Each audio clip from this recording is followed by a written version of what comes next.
বাংলাদেশের ফুলের রাজধানী হিসেবে পরিচিত যশোরের গদখালি, যেখানে চোখ জুড়ে শুধু রঙিন ফুল আর ফুলের শোভা। এই ভিডিওতে আমরা ঘুরে দেখব গদখালির বিখ্যাত ফুলের ক্ষেত, ঘুরে দেখব ভাই ভাই মিরাক্কেল গার্ডেন এবং দেওয়ার চেষ্টা করবো আপনাদের একটি সুন্দর ভ্রমণ গাইডলাইন। পুরো ভিডিওতে থাকছে যাতায়াত ব্যবস্থা, দর্শনীয় স্থানগুলোর বিস্তারিত তথ্য এবং আমার ভ্রমণের কিছু বিশেষ মুহূর্ত। সম্মানিত সুধী, কেমন আছেন সবাই? আশা করছি সবাই ভালো আছেন। সময় বাঁচতেছে আনুমানিক 7টার মতো। আমি বের হয়ে গেছি নতুন কোনো গন্তব্য আজকে হচ্ছে বাংলাদেশের ফুলের রাজ্য খ্যাত যশোরের গদখালি। সমস্ত টিমমেট যাবে হচ্ছে 9টার দিকে, আর আমি আর এক ছোট ভাই সাথে এক বড় ভাই মিলে আমরা প্ল্যান করছি যে আমরা যদি যাই তাইলে সকাল সকালে যাওয়া উচিত। সো হাটটাট একটু দেখতে পারবো, সূর্যটা মাত্র উঠতেছে। সো এরকম সুন্দর কুয়াশা কিন্তু আজকে এবছর আপনাদেরকে তেমন একটা দেখাই নেই। আলহামদুলিল্লাহ, যে চোখ দুইটা আছে, মানুষজন যাতে আমাকে ইন্ডিকেট করতে পারে সেই জন্য জ্বালাই দিলাম। সো আমার জন্য একজন ওয়েট করতেছে হচ্ছে বিসিক ব্রিজে, আমাদের এক টিম মেম্বার। সো চলেন আপাতত আমরা টিমমেট পিক করি, দেন আবার আসতেছি। ওকে, সো ইতিমধ্যে আমি আমার পিলিয়নরে পিক করে নিছি। এটা হচ্ছে 7 মার্চ চত্বর। আর এখন যাব হচ্ছে আমাদের চিরাচরিত পেট্রোল পাম্প। লাস্ট মানে 1 থেকে 2 মাসের মতো হবে আমি আরেকটা লুকিং গ্লাসে শিফট হয়েছিলাম। আপনারা হয়তো অনেকে দেখছেন, এটা হচ্ছে 3-4 দিন আগে লাগাইছি। আবার তো এটা অ্যাডজাস্ট হইতে আমার মনে হচ্ছে আর কয়েকদিন সময় লাগবে। নুর ইসলাম ভাইয়ের এখানে আসার কথা, মেবি চলে আসছে।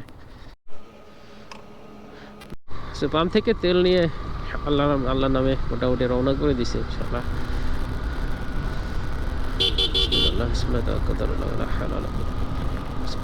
তো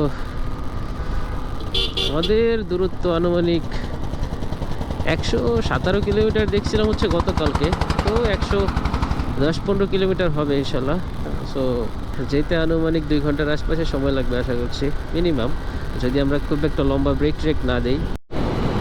ভাই বাস আছে দেখি নাই। সম্মানিত সুধী, গ্লাভসের যে অবস্থা, এই গ্লাভসে বাতাস মোটেও ঠেকে না, আর হাত অলরেডি বড় হয়ে গেছে। কিন্তু কিছু করার নাই, যেই উদ্দেশ্যে যাইতেছি সকাল সকালে না গেলে আমরা আসলে বাজার টাজার দেখতে পারবো না। ওকে, সো যাইতে হবে, এছাড়া কোনো ওয়ে নাই। ওলা বাহিনী এই রাস্তার নাম দিছে Kalna GP, moto GP, Kalna GP. Yeah.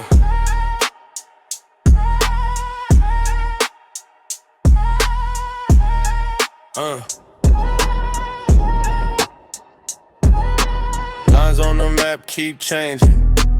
White stripes blurring my view. My markers like old mistakes in the rear glass shrinking from. আমরা এখন ধোপা খোলাপুর পার হইলাম। এখান থেকে যশোর 35 কিলোমিটার দেখলাম। যত সামনে যাচ্ছি মনে হচ্ছে যে গ্রামগঞ্জের মধ্যে দিয়ে রাস্তায় গাড়ি চালাইতেছি।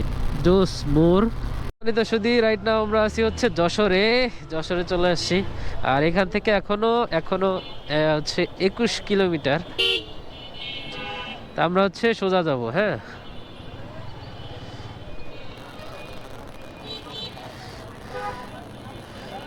এই হচ্ছে যশোর যে মেন শহর। এই শহর এইটাই। সো এই হচ্ছে মনিহার সিনেমা হল। আর এখন যাইতেছে গদখালির উদ্দেশ্যে। তো অনুকরণ করে যশোরেরও লাইট লাগানো হয়েছে। ডান পাশে যশোর জেলা স্কুল। এর আগে যশোরে আমার এরকম ভাবে আসলে তেমন একটা ঘোরা হয় নাই যে যশোর এক্সপ্লোর করব। যশোরের কোর্টটাও সুন্দর, কোর্ট না, যশোর হচ্ছে ডিসি অফিস যেটা, সেটাও সুন্দর।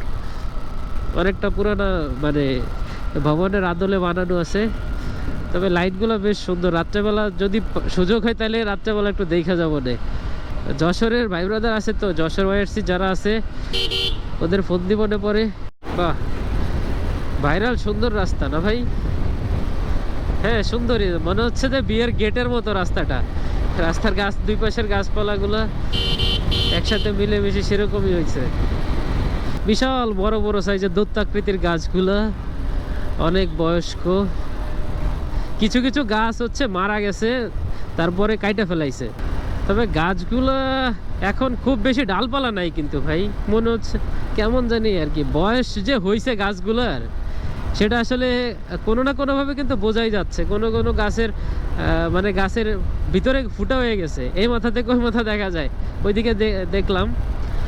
আর এই একটা বা দুইটা ডাল। গাইস, এই হচ্ছে মূলত গদখালির যে বড় ফুল বাজারটা, সেটা এখানে ফুলের মার্কেট।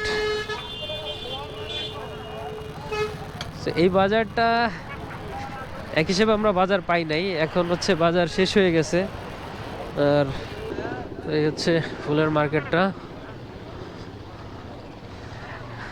এটা নাকি আরো সকালে হচ্ছে বাজারটা মিলে, বাট এখন প্রায় শেষ হয়ে গেছে। যে দোকানগুলো থাকে সেই দোকানগুলোই আছে এখন জাস্ট। এটা কি ফুল? ঝকঝকে কালার, এটা হচ্ছে শেড প্রিন্ট বলা হয় ভাইয়া। জীবন যৌবন দিলেন কেন এই ফুলের জন্য বলেন? সব নষ্ট করেছি এর পিছনে ভাইয়া।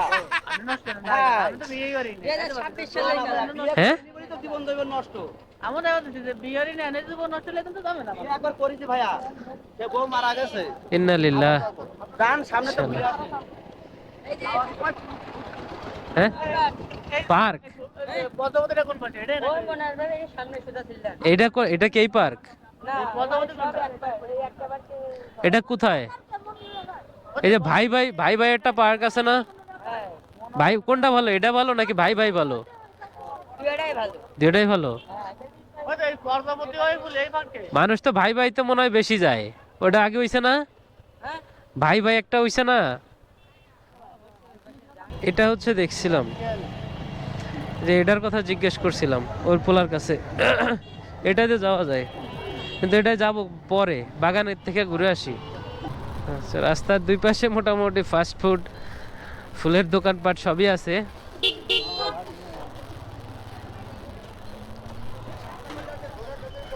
এখন মোদ্দা কথা হচ্ছে ফুলের বাগান টাগান কই, এদিকেও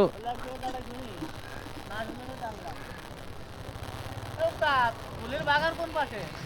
ফুলের বাগান কোন দিক, একটু বাগান টাগান, হ্যাঁ যাবো আর কি ওদিক দিয়ে।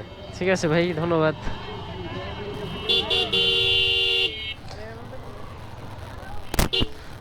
এখন চাইতেছি একটু মাঠে যাব। Hold on bros.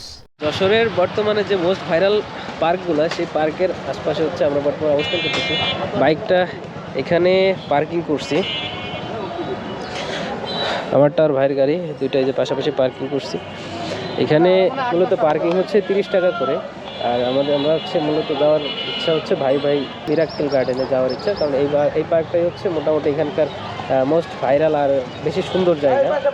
চলেন আগে হচ্ছে যাওয়ার চিন্তা ভাবনা যে আমরা একটু ফুল বাগানের ভিতরে যাব, গোলাপ বাগান টাগান যা আছে সেই বাগানগুলো দেখবো, সেই জন্য পার্কিং করে আর এই রাস্তা ধরে এদিক দিয়ে আমরা হচ্ছে সেই বাগানের দিকে যাব।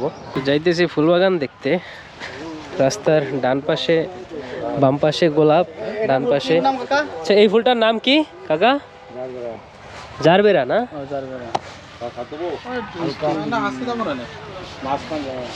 জারবেরা ফুল, এগুলা ছায়া জায়গায় চাষ করতে হয়।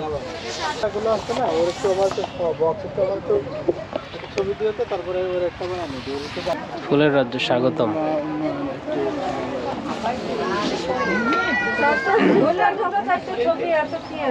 হাঁটতে হাঁটতে বেশ খানিক দূর চলে আসছি, তারপরে দেখতেছি ফুল বাগান আর ফুল বাগান, বিভিন্ন প্রজাতির ফুল বাগান এখানে। তো দেখতেছি আর ছোট ছোট বাগান করে সেখানে টিকিট মূল্য দিয়ে রাখছে, লোকজন বসে আছে। 10 টাকা, 15 টাকা, 20 টাকা, 5 টাকাও টিকিট মূল্য আছে। একটা গোলাপ আর কি একটা ফুল, সেই ফুলের বাগানে দেখলাম 5 টাকার টিকিট। আর ঝাউ গাছ, এই হচ্ছে একটা জারবেরা ফুলের বাগান। আর এই জারবেরা ফুলগুলো রোদে হয় না, যার কারণে ছাউনি দিয়ে রাখা লাগে। এখানে এরকম ছোট ছোট বাগান করে দিছে, আর এখানে প্রবেশ মূল্য 10 টাকা 20 টাকা করে দিচ্ছে, দিয়ে তারপরে ঢুকে মানুষজন কাছ থেকে ছবি তুলতেছে। সো এইসবখানে আর টাইম ওয়েস্ট করবো না, আমরা চলে যাব যে পার্কগুলো দেখে এখানে আসছিলাম, সো সেদিকে। তো এদিক একটু হাঁটাহাঁটি করতে আসছিলাম, আশপাশে কি আছে সেগুলো দেখার জন্য। এবার দেখেন কি পরিমাণ লোকের ক্রাউড।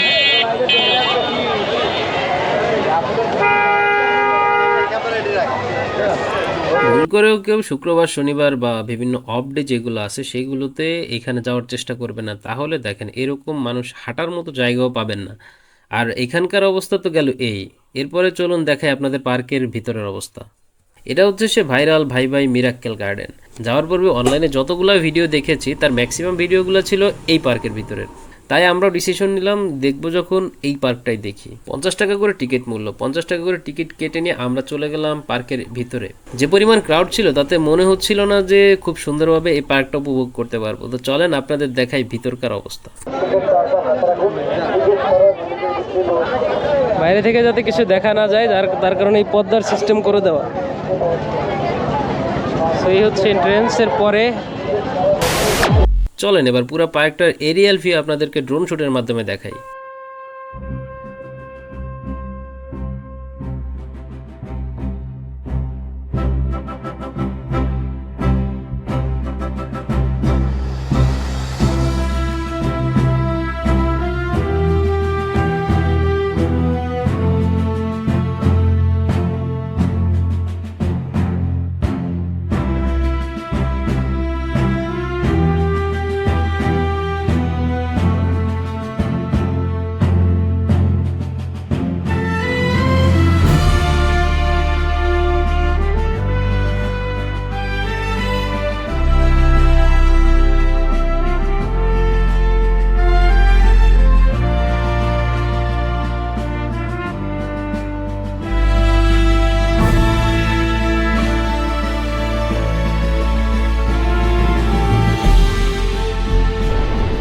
বেনাপোলের এই সুন্দর রাস্তায় আপনাদের স্বাগত।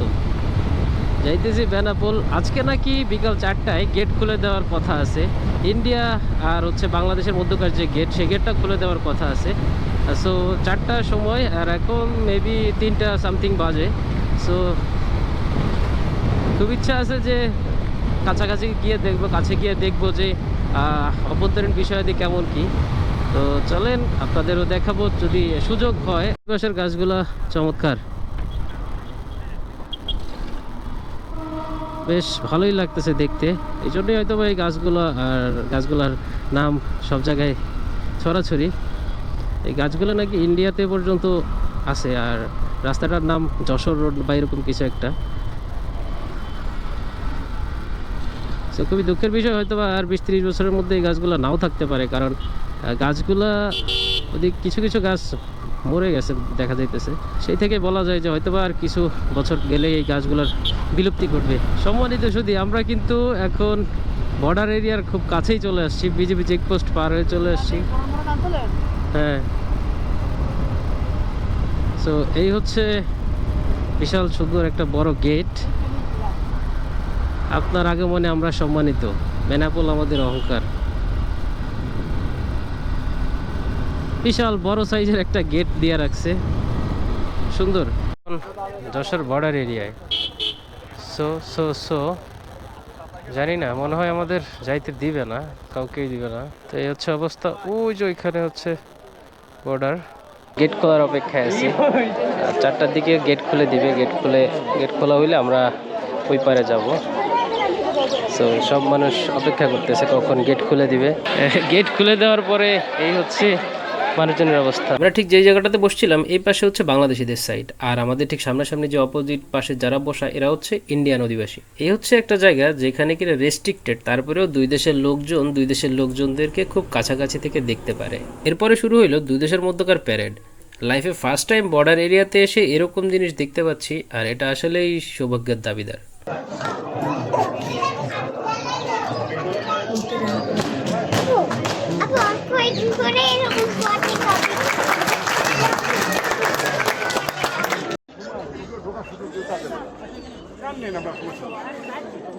প্রায় আধা ঘন্টা ধরে চলতে থাকে এই প্যারেড। বাংলাদেশের বিজিবি ও ভারতের বিএসএফ এর যৌথ প্যারেড অনুষ্ঠানটি অত্যন্ত সুন্দর। প্রতিদিন বিকেলে দুই দেশের পতাকা নামানো এই মনোমুগ্ধকর দৃশ্য শেষে বিএসএফ ও বিজিবি জওয়ানরা সাধারণ মানুষের সাথে ছবি তোলার সুযোগ করে দেন। এটি দুই দেশের বন্ধুত্বের এক অনন্য নজির। সূর্যাস্তের ঠিক আগে যশোর বেনাপোল সীমান্তে এক পাশে লাল সবুজ, অন্য পাশে তেরেঙ্গা, বিজিবি ও বিএসএফ এর প্যারেডের মধ্য দিয়ে শেষ হলো আরেকটি দিন। কিন্তু সব থেকে সুন্দর দৃশ্যটি হলো দুই দেশের জওয়ানদের সাথে সাধারণ মানুষের হাসি মুখের সেলফি। একে অপরের কাছাকাছি আসার এই মুহূর্তগুলো প্রমাণ করে সীমান্ত কেবল একটি রেখা, বন্ধুত্ব তো থাকে হৃদয়ে।